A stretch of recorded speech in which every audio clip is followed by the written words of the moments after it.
There's a photograph that circulates among genealogy forums late at night. It shows 7 men standing in front of a farmhouse in rural Kentucky, their shirts removed, their backs to the camera. The image is from 1953. What makes people stop scrolling isn't the grainy quality or the faded sepia tone. It's what's visible on every single one of their spines. A marking identical, precise, running from the base of the skull down to the tailbone. The men are all Elridgites, father and sons, and according to the only surviving family member willing to speak, that mark appeared on every male child born into that bloodline for over 100 years. It wasn't a birthmark, it wasn't a scar, and when doctors finally examined it in 1968, they found something that shouldn't have been possible. This is that story. Hello everyone. Before we start, make sure to like and subscribe to the channel and leave a comment with where you're from and what time you're watching. That way, YouTube will keep showing you stories just like this one. The Elridge family first appeared in the American records in 172, when a man named Josiah Elridge purchased 300 acres of bottomland along the Cumberland River in southeastern Kentucky. There was nothing remarkable about the transaction itself. The land was cheap, isolated, and prone to flooding. Josiah paid in cash. He arrived alone. According to the deed, he listed no next of kin, no previous address, no occupation. Within 2 years, he built a house, cleared the fields, and married a local woman named Sarah Cobb, the daughter of a tobacco farmer. Their first son, Thomas, was born in 1875, and that's when the whispering started. The midwife who delivered the child told her sister, who told the reverend's wife, who eventually told half the county. The baby had been born with a mark, not the kind you'd expect from forceps or a difficult birth. This was something else, a line, dark, raised slightly from the skin. It ran the entire length of the infant's spine, perfectly straight, perfectly centered. The midwife said it looked like it had been drawn with ink. But when she tried to wipe it away, thinking it was residue from the womb, it didn't move. It was part of him. Sarah Elridge reportedly wept for 3 days. Josiah said nothing. He wrapped the baby, paid the midwife twice her fee, and told her she'd imagined it. But she hadn't, and neither had the doctor who came by the following week. In his personal journal, which was donated to the County Historical Society in 1994, he wrote, "Examined the Elridge infant spine presence with pigmented line, origin unknown, symmetry unnatural, mother hysterical, father uncooperative. Recommended observation. There was no follow-up entry." Thomas Elridge grew up healthy. The mark remained, and when he turned 23 and fathered his own son, the child came out marked in exactly the same way. Then that son had sons and they were marked, every single one. For 3 generations, the Elridge men carried that line down their backs like a signature. The daughters were born unmarked. The family stopped inviting doctors to the births. They stopped going to church. By the time the 1920s arrived, the Elridges had become what locals called kept people. They farmed. They sold crops, but they didn't socialize. They didn't marry outside the county. And no one, not even the neighbors, ever saw the men without shirts. In 1937, a man named Carl Hadge became the first outsider to document what he'd seen. Hadge was a traveling photographer working for the Farm Security Administration, part of Roosevelt's New Deal program to capture rural American life during the Depression.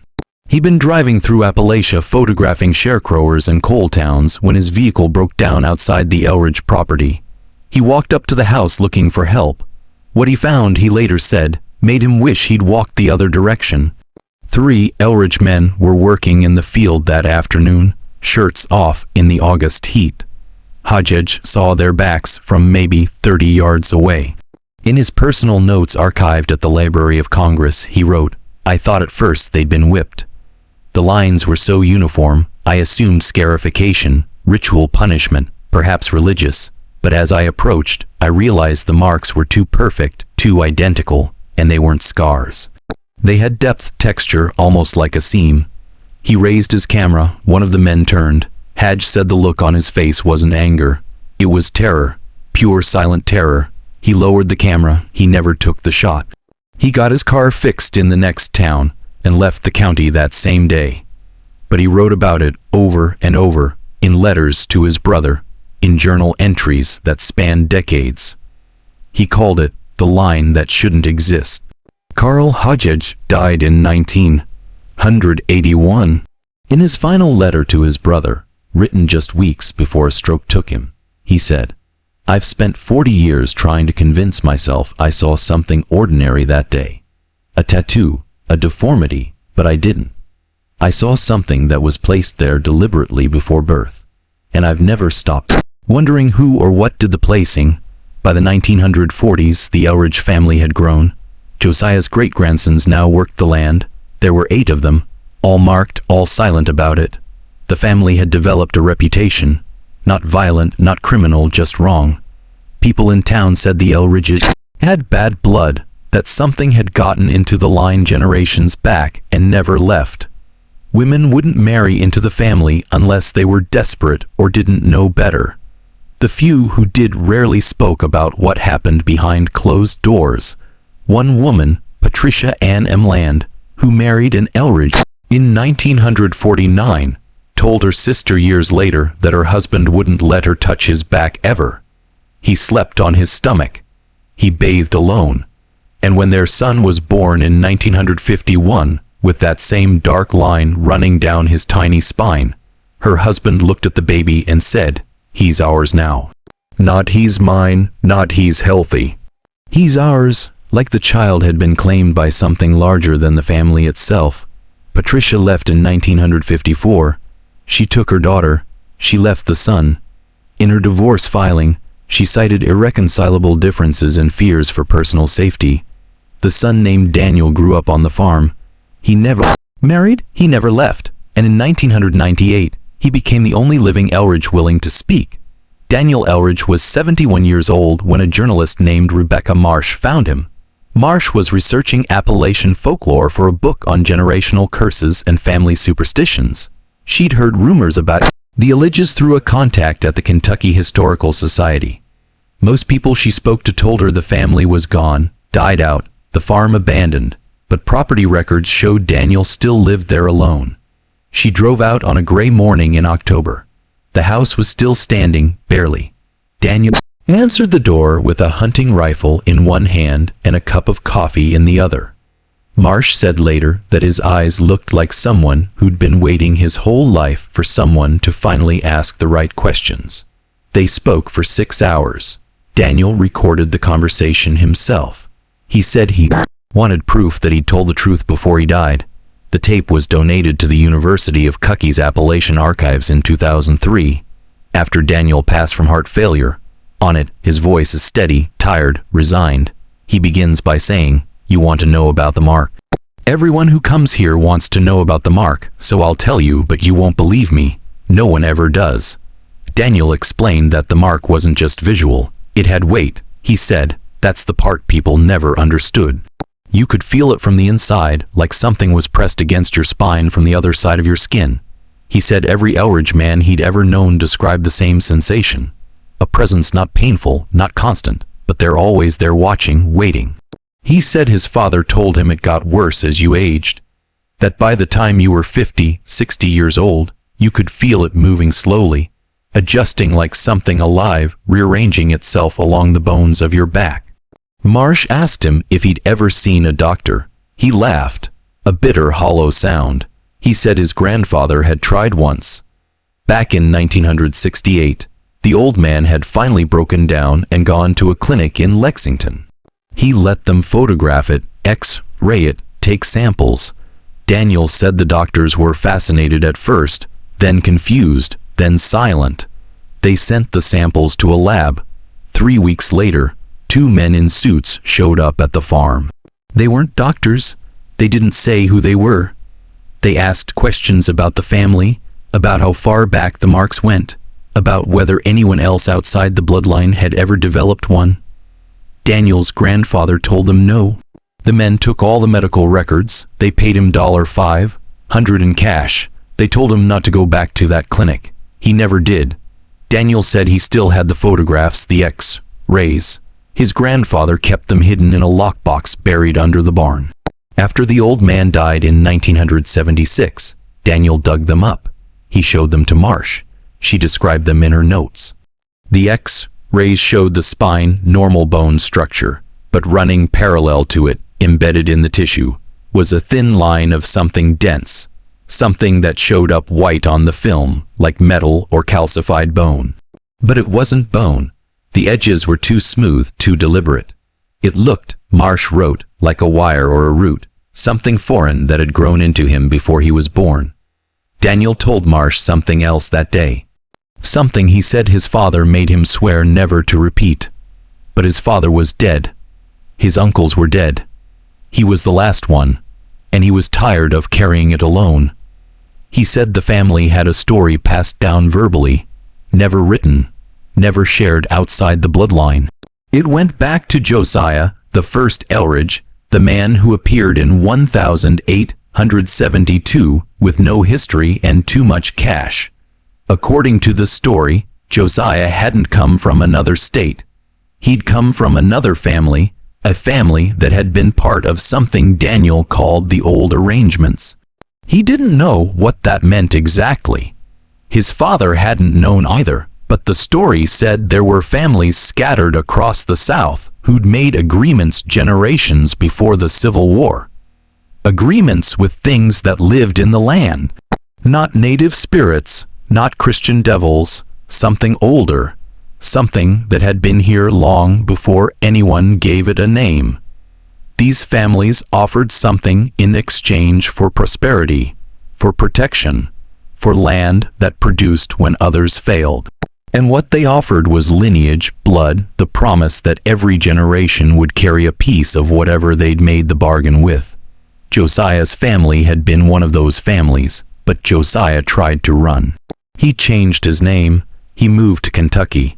He thought distance would break the chain. It didn't. When his first son was born with the mark, Josiah knew he'd brought it with him, and it wasn't going to let go. Daniel said his grandfather once told him that Josiah had tried to cut the mark off his son when the boy was 3 years old. Took a knife to the child's back. The blade wouldn't go deep enough. Every time Josiah pressed, the line seemed to sink further into the flesh, like it was retreating into the bone itself. The boy screamed. Sarah pulled Josiah off. They never spoke of it again, but the scar from the attempt was still visible when Thomas Elridge grew up. A faint cross, hatch over the mark, proof that someone had tried to remove it and failed. Marsh asked Daniel if he believed the story, if he really thought his family had been bound to something inhuman. Daniel was quiet for a long time. Then he said, "I don't know what I believe, but I know what I felt. And I know that every man in my family who lived past 50 started talking to himself or to something. My father did it. My uncles did it. They'd be out in the field alone, and you'd hear them speaking low like they were having a conversation, and when you'd get close, they'd stop, but their eyes," he paused. "Their eyes looked like they were still listening." Daniel admitted he'd started doing it, too, a few years back. He'd be in the house or out by the barn, and he'd feel the urge to speak, not to God, not to himself, to the mark, and sometimes he said it felt like it answered. Not with words, with sensations, a warmth, a tightening, a sense of approval or disapproval. He said it was like living with a second nervous system, one that wasn't entirely his own. Marsh asked him the question that had been building since the interview started. She asked if the mark had a purpose, if it did something. Daniel looked at her for a long moment. Then he stood up. He turned around and he lifted his shirt. Marsh described what she saw in her notes with clinical precision, as if keeping her language sterile would make it easier to process. The mark ran from the base of Daniel's skull to just above his tailbone.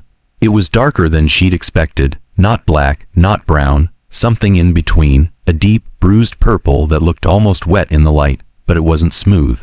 That's what unsettled her most. It had texture, ridges like scar tissue, but organized, symmetrical. She said it looked like something had been sewn into his spine from the inside, and the skin had healed over it imperfectly. There were nodules, small raised points along the line, evenly spaced, 7 of them, she counted. Daniel didn't say anything while she looked. He just stood there, his back to her, his shoulders tense. After maybe 30 seconds, he lowered his shirt and sat back down. He told her the nodules had appeared when he turned 40. His father had them too, so did his uncles. They called them the markers. No one knew what they were for, but Daniel said that when he pressed on them, even lightly, he could feel a response somewhere else in his body. Pressing the top one made his teeth ache. The one in the middle made his heart skip. The lowest one made his legs go numb for a few seconds. He said it was like his entire body was wired to that line, like the mark wasn't just on him, it was in him, controlling something fundamental. Marsh asked if he'd ever tried to have it removed surgically. Daniel shook his head. He said his uncle tried in 1983, went to a doctor in Ohio, told him it was a cyst, a malformation. The doctor agreed to operate. They put him under, made the first incision, and according to the surgical report, which Daniel had a copy of, the moment the scalpel touched the mark, the patient's vitals crashed, heart rate dropped to 30, blood pressure bottomed out. They pulled back, closed him up, woke him up. He was fine. The doctor refused to try again, told him the tissue was neurologically integrated, and that removing it might cause paralysis or death. The uncle lived another 12 years. The mark never changed. Daniel leaned forward. Then his voice dropped. He said there was one more thing. The reason he'd agreed to talk. The reason he wanted it on record. He said that 2 weeks before his father died in 1991, the old man woke up in the middle of the night screaming. Daniel ran to his room. His father was sitting up in bed, clawing at his back, trying to reach Mark. He was shouting something in a language Daniel didn't recognize. Not English, not any language Daniel had ever heard. It sounded old, guttural. His father's eyes were open, but he wasn't seeing the room. He was seeing something else, somewhere else. Daniel grabbed him, shook him. His father finally snapped out of it. He looked at Daniel with absolute clarity and said, "It's calling us back. All of us. It wants to know if the line held." Then he laid back down. He died 3 days later in his sleep. Peaceful, quiet, like nothing had happened. Daniel said he didn't know what his father meant, but he'd started having the dreams too. Dreams where he's standing in a forest that doesn't exist anymore, where the trees are too tall and the ground is soft like flesh, and there's something behind him, always behind him. He can't turn around to see it, but he knows it's tracing the line on his back with something sharp, and it's counting, checking, making sure the mark is still intact. If you're still watching, you're already braver than most. Tell us in the comments, what would you have done if this was your bloodline? Rebecca Marsh left the Elridge farm that day with more questions than answers. She tried to follow up. She sent letters. She called. Daniel never responded. In 2001, she drove back out to the property. The house was empty. The windows were broken. The fields had gone wild. Neighbors said Daniel had been found dead in his bedroom 6 months earlier. Natural causes, heart failure. He was 74. The county took possession of the land. There was no will, no next of kin. Elridge line, at least the documented part of it, had ended, but Marsh couldn't let it go. She spent the next 2 years tracking down anyone who'd had contact with the family. She found Patricia Ann Moreland, Daniel's mother, living in a nursing home in Tennessee. Patricia was 86, and her memory was failing, but when Marsh mentioned the mark, the old woman's face changed. She grabbed Marsh's wrist. She said, "You've seen it. You've seen what they carry." Marsh said, "Yes." Patricia closed her eyes. She said she tried to forget, tried to convince herself it was just a birthmark, just a strange family trait, but she knew better. She said the night her son was born, she looked at that line on his back and felt something looking back at her, not through the baby's eyes, through the mark itself, like it had awareness, like it was pleased. Patricia said she'd asked her husband once late at night what the mark really was. He'd been drinking. He told her things he shouldn't have. He said his grandfather told him mark was a claim that the family didn't belong to themselves anymore. They belonged to what was in the ground, what had always been in the ground. He said the land remembers agreements, that soil has memory, and the Elridges had roots that went deeper than anyone understood. Patricia asked him what would happen if the family died out, if there were no more sons to carry the mark. He looked at her like she'd said something obscene. He said, "It won't let that happen. It'll find another branch, another name. The line doesn't end. It just moves." Marsh asked Patricia if she thought there were others, other families, other marks. Patricia nodded slowly. She said her husband mentioned names once. Families in Virginia, in Carolina, in Tennessee. She couldn't remember them all, but she remembered him saying they all had something, a sign, a trait that passed down and couldn't be bred out. She said he called them the bound families, the ones who traded too much for too little and couldn't buy their way back out. After Patricia died in 2004, Marsh tried to publish her findings. She wrote articles.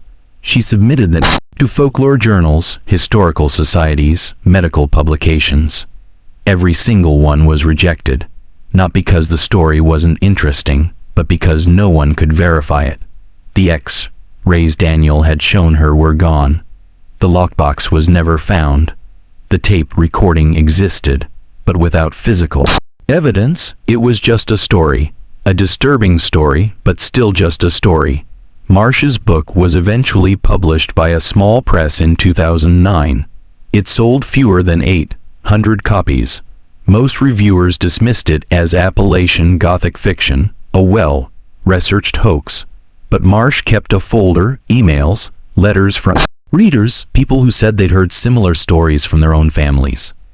A man in North Carolina said his great-uncle had a mark on his chest, born with it, shaped like a handprint. A woman in Georgia said her grandfather's family all had extra vertebrae, one too many, perfectly formed, but unexplainable. They weren't Elridges, they weren't related, but the pattern was there.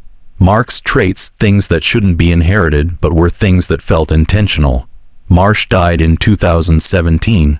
Her research was donated to the University of Kentucky. Most of it remains unexamined, but the tape is there. Daniel's voice is there. And if you listen closely, near the end of the recording, after Marsh has turned off the main microphone, you can hear something else. A faint sound in the background, rhythmic, like breathing, but not from Daniel, from somewhere else in the room or something else. In 2019, a genealogist named Martin Cole was conducting research for a client tracing their Appalachian roots. He came across the Elridge name in a database of land records and started following the thread backward. What he found wasn't what he expected. Josiah Elridge hadn't appeared out of nowhere in 1872. He changed his name. His original surname was Elridge with a D, and the Elridge family had a documented history going back to 1746, when they'd first settled in the Virginia Piedmont. They'd been landowners, prosperous, influential in their county. And then, in 1871, the entire family vanished from the records all at once. No deaths recorded, no land sales, no migration documents. They simply stopped existing on paper, except for one son, Josiah, who reappeared a year later in Kentucky with a new spelling and a new life. Cole found something else, a letter archived in Virginia Historical Society written in 1870 by a minister named Reverend Howard Pitts. In it, Pitts describes visiting the Elridge estate to perform a baptism. He writes, "I was received with coldness and escorted to a room where I was not permitted to leave. The child was brought to me, and I performed the rite as requested, but I confess I hesitated. The infant bore upon its body a mark of such peculiar nature that I questioned whether it was fit for baptism at all. The family assured me it was a natural occurrence, but natural things do not look drawn by compass and rule. I left that house with the conviction that I had blessed something that ought not to have been blessed. I have prayed on this matter every night since. I do not believe my prayers are heard. There was no follow-up. Pitts died 6 months later. Cause of death listed as drowning. He'd been found face down in a creek on his own property. The water was 8 in deep. Cole kept digging. He found records of 3 other families in the Virginia area with similar patterns.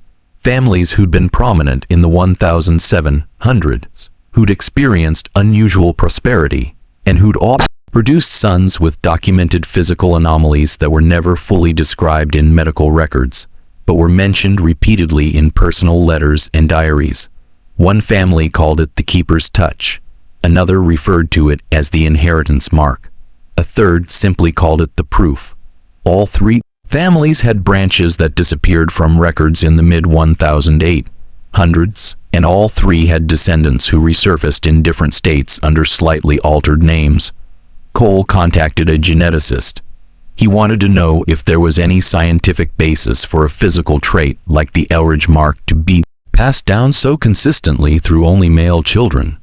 The geneticist told him that heritable physical traits don't work that way. Birthmarks aren't genetic. Skin pigmentation patterns aren't locked to a single sex, and structural abnormalities in tissue formation would present inconsistently across generations, not identically. What Cole was describing was biologically implausible, unless, the geneticist added, it wasn't a natural trait at all. Unless it was something introduced artificially, deliberately, but that would require a level of genetic manipulation that didn't exist in 1700s or in the 1800s or even in the 20th century until very recently. Cole's research was never completed. In 2021, his laptop was stolen from his car. The backup drive was corrupted. He tried to reconstruct his findings from memory and surviving notes, but he said the connections weren't as clear.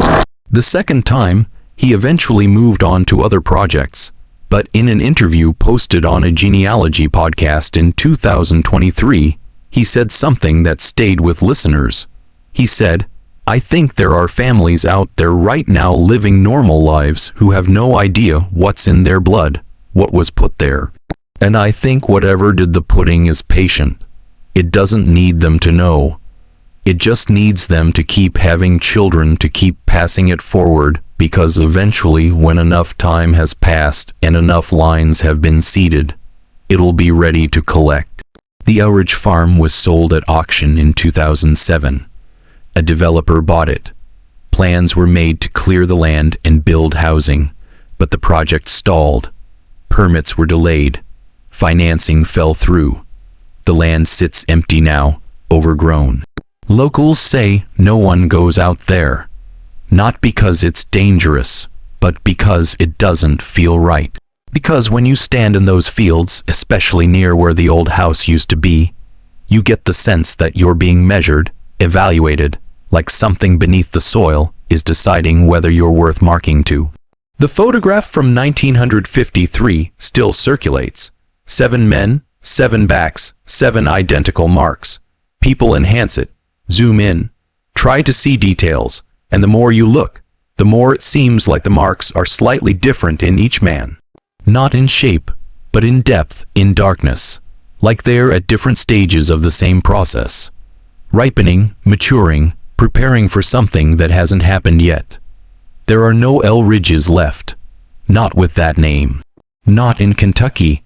But the geneticist was right about one thing. Traits like that don't just disappear.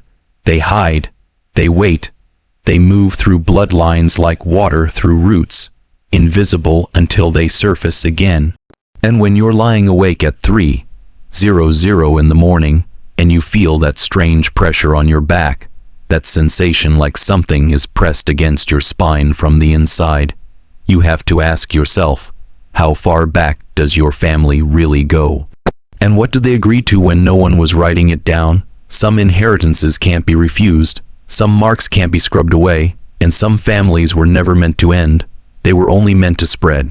Thank you for watching. If this story unsettled you the way it unsettled me, leave a comment below. Tell us what you think the mark really was. And as always, stay curious, stay questioning, because the truth is rarely what we're told it is. And history has a way of keeping its darkest secrets buried just beneath the surface until someone like you comes along and starts digging. Write Claude can make mistakes.